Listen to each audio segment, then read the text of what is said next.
Hey folks, let's get straight to the point, because if you're watching this, then you know what a M.I.L.S plate is.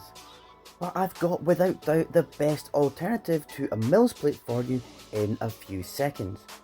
This is a cross section of my city, the water in my harbour. Now here's the harbour walls.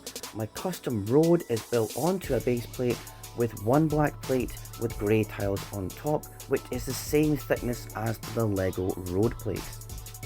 And my curbside is one brick high with a tile on top.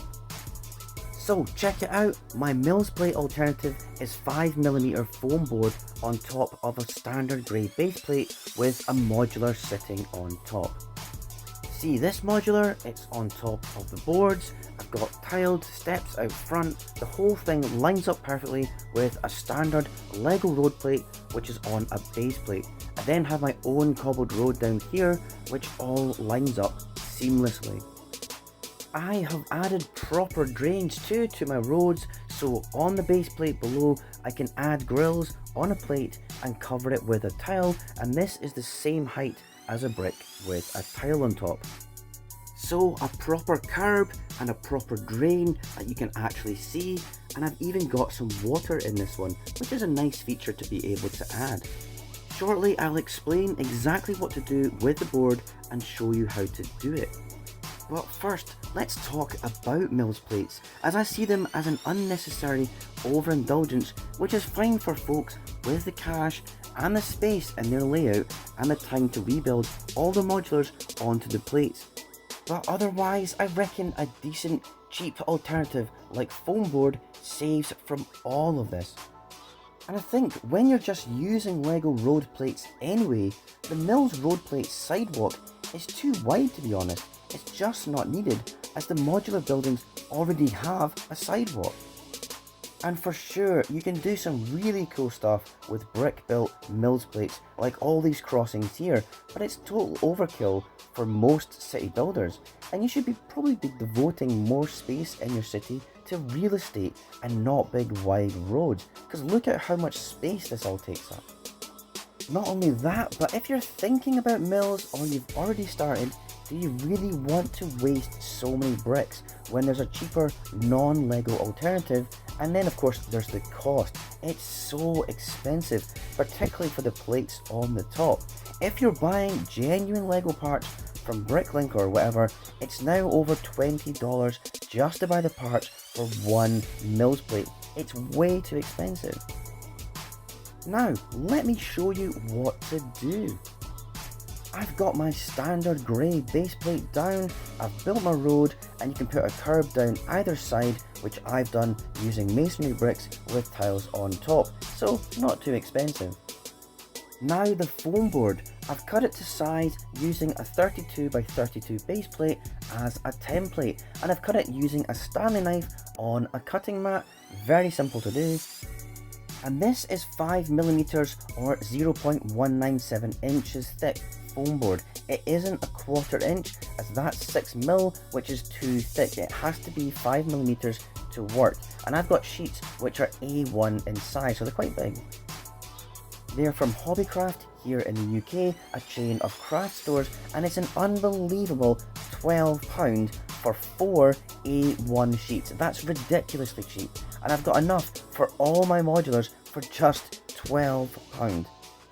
I've even got some left over, and I'll need some more for the skyscrapers eventually at the back of my city, but at that price it's so affordable I can get another 4 for just £12, so the price of just one grey base plate. It's super cheap.